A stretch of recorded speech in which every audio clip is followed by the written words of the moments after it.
now in the studio is entrepreneur and the president and founder, Africa's young entrepreneur, Somi Smart Francis. It's nice to have you join us this morning. Hi, how you doing? And compliments of the really season. great. And Merry Christmas. Yeah, that's true. And congratulations, you bagged a doctorate award yesterday.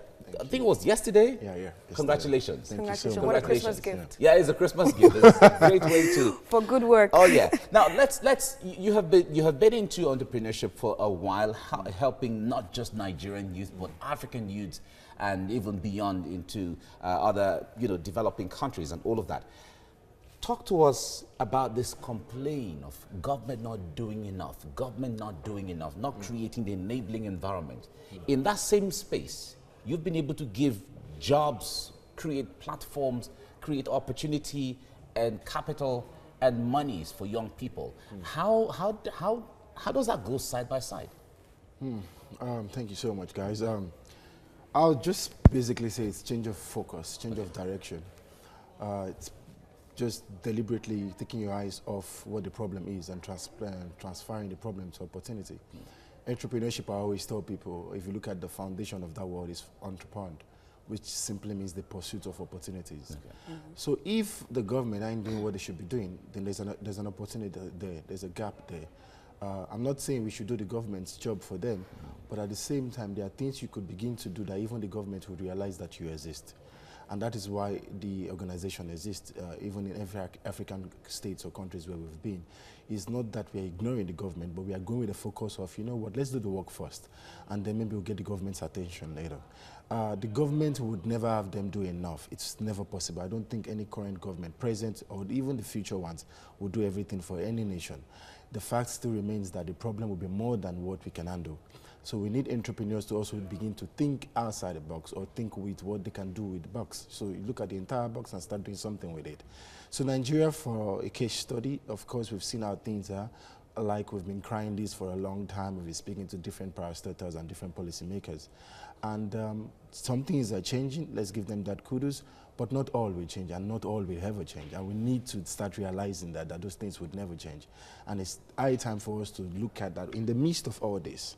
What can I still do as an entrepreneur? In the midst of all the fact that things are not working in my favor, policies might not be going through, going in my favor for now, but that does not stop you from pursuing the opportunities that still lies within. Okay, so opportunities abound. Let's look at the demography of the youth population that we have here, the population that we have here in Nigeria. The youth form a large chunk of that population. And opportunities abound, but looking at the Nigerian youth, how much are they or how well are they using these opportunities to actually gain wealth?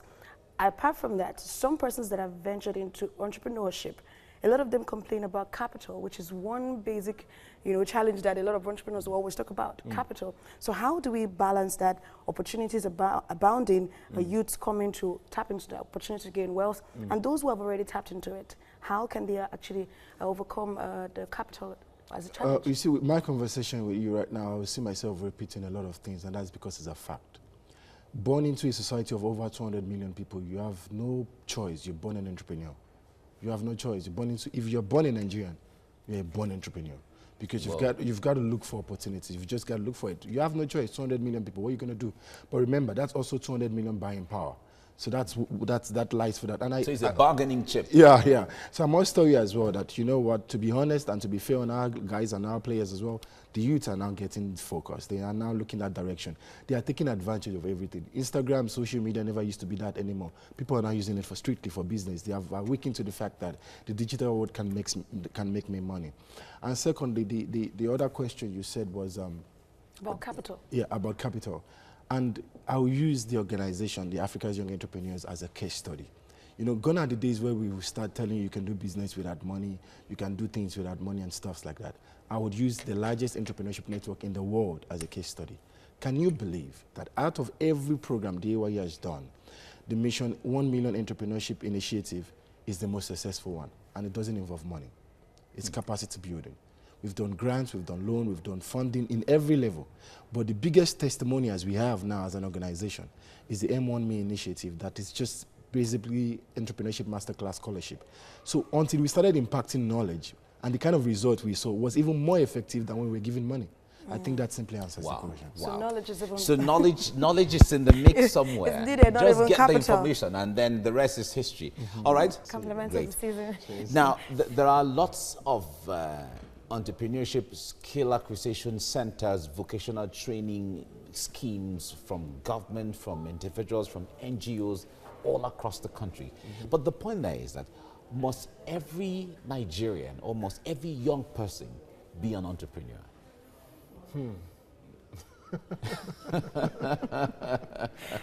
Since you're an advocate for entrepreneurship. Now, how do I say that to somebody that's just giving birth to his own idea? You know what I'm saying? So I don't think I can ever say no to that. I think yes, you got to be able to think outside the box and find opportunities. The fact that you're a professional in anything does not mean that there are still no opportunities for profit around you. And come to think of it, the more the problem, the more the money. So Oh yeah, I like that philosophy. The more the problem, the more the money. So Okay. you looking at our economy, I'm sure you both agree that there's quite a lot of things that needs to be fixed. So yeah, sure, everybody should start thinking of creating opportunities and taking advantage of those opportunities, because the only time you have an advantage is when you take advantage of your advantage. Whoa. Very Okay. nice quote. The only time you take advantage is when you have an advantage. But looking at the figures that we've seen of unemployment rate in Nigeria, a lot of persons have said it has increased this year, and one would wonder, why is it that people are still yet to tap into this entrepreneurship skills? Is it that they do not have the brains for it, or they do not just want to start from scratch? Yeah, I think on a realistic level, when you look at the African continent in general, there's always this phobia of, can I really do this? Can I start? You know what I'm saying? And Self-doubt sometimes. yeah, self-doubt. And I think this is a principal element when it comes to the Nigerian economy as well. A lot of them are out there and they're thinking, you know what, who's going to be out there for me? Who's going to support me when I go on this journey? And you know what, it's not really helping looking at the situations and other factors that we have currently in our country. And that's why our organization is also to promote that, because most of the things that entrepreneurs go through, we tend to feel isolated in our thoughts process. You tend to think, I'm not making money, I cannot pay staff, things are bad. You tend to feel it's happening to just me. But with the AYE network, what we get to promote is like, it's not you alone, you're together. Like you have the drunkards that will go for the AA session and say, yes, I'm a drunkard, yes, I'm. So it is with entrepreneurs. So yes, I'm an entrepreneur. You can start, there's no profit, don't worry, it will come. Okay. And I can tell you just that if you can beat that phobia, I think that would go a long way. And I think that's a key element there. A lot of people talk about how universal sub-Saharan African people are when it comes to our peculiarities, our culture, and all of that, because the way you see it in Ghana is almost the same way you see it in Malawi or Kenya or Nigeria. But you have been to all of these countries. When it comes to engaging with youth and their capabilities and their opportunities, do you see all of them being the same, or there are uniqueness in each of the countries? For instance, Nigeria, Ghana, Kenya, you know, Tanzania, and you know, the mix like that. I love that. Stamina, right? An African entrepreneur's got the stamina, and it's the same everywhere. And when we look at the hunger for success, it's around the continent, from the north, south, east to the west. The hunger for success and the appetite for more is always there.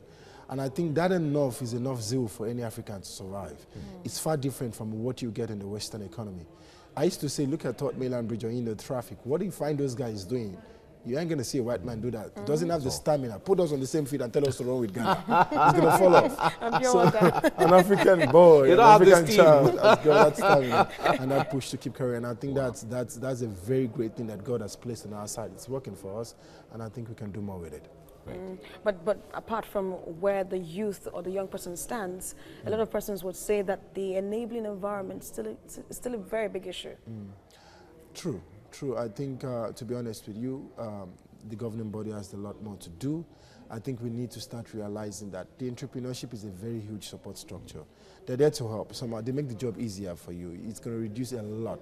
You know, when you talk about crime, corruption, even when you say you want to fight corruption, how do you fight corruption? It's poverty eradication. That's the only instrument for fighting corruption. No matter the number of people you throw to jail, no matter the number of sanctions, no matter the legal, whatever, take out poverty, and I can bet you corruption is a thing. Merry Christmas. Exactly. Christmas has started. Yes, it's started for us. So from today, we start to eat our chicken, turkey, and rice. Yeah, so exactly. let's move away from that. Let's see how we can make money to actually get these things that we desire to eat during the season. Just like we read, soft loans for entrepreneurs. Of course, we've heard a lot of them say capital is a challenge for them. How accessible are these loans? Some persons will say that the entrepreneurs don't even know that this particular loans are available. Yeah. Well, it's two ways. I think information is critical when it comes to such how can I put this now? But information, how do we disperse this information to the entrepreneurs out there? And a lot of these entrepreneurs as well, how do they even seek for this information? Of course, to be fair, there are a lot of institutions and also some funding available for entrepreneurs, single-digit interest and very low-interest funding for entrepreneurs, even provided by the government. But most entrepreneurs don't even know about it. There are also organizations similar to ours that is doing a couple of things like that out there in Africa that a lot of entrepreneurs don't even seek for. So I think it's high time also for entrepreneurs to begin to seek more and begin to search more for these opportunities and then reach out for it rather than just listen to the common narrative. One thing is we must stand out to know is this fact. When people talk about too much of a problem, even when this solution exists, you will have missed it. Blinded by the You'll be problems blinded that you see. because all you have listened to was the existence of that problem. So even when the government has created solutions, even when organizations have started creating solutions, all you would keep hearing is the problem, and you would just focus on, hey, there's no loan, there's no money, there's no anything, even when the money is now provided. So entrepreneurs need to wake up and start really listening to what's trending, what is real, and start going for it. All right, let me turn to your platform that you have created for young Africans across the entire continent, the African Youth Entrepreneurs. Now, for this platform that you have run it for several years, and it has been success from one year to the other, touching lives across the African continent, giving opportunities to people. Now, talk to us about some of the challenges that you face. Engaging African young people, connecting them to the markets, connecting them to finances, and all of that. Talk to us about that. Definitely, there's always this huge challenge when it comes to the risks that face with entrepreneurs. A lot of people run away for startup, and that is what we've been able to attract, and that's our own primary focus, startup.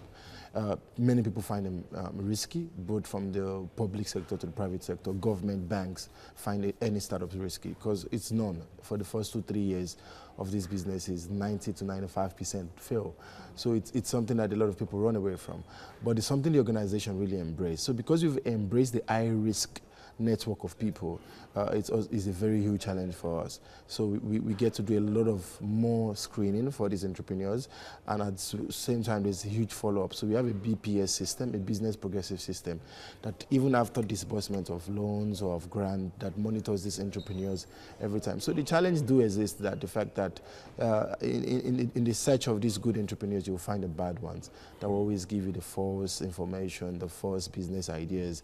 And when you do your investigation, you then begin to say that, you know what, we have just wasted a huge sum of money in this particular investment. But then that doesn't stop us from what we're committed in doing, because out of those bad heads, there's many good heads. I always say to people that the population of the good people among us is far more than the bad ones. Yeah. It's just that the bad ones are more active and they're more loud. And are louder. Yeah, that's true. The good ones are hiding themselves. All right. So, Ms. Marge Francis, thank you so much for coming on. Thank you so much, We guys. wish you well in what you do. And compliments of the season. Merry Christmas to you. Cheers. Right. Merry Christmas.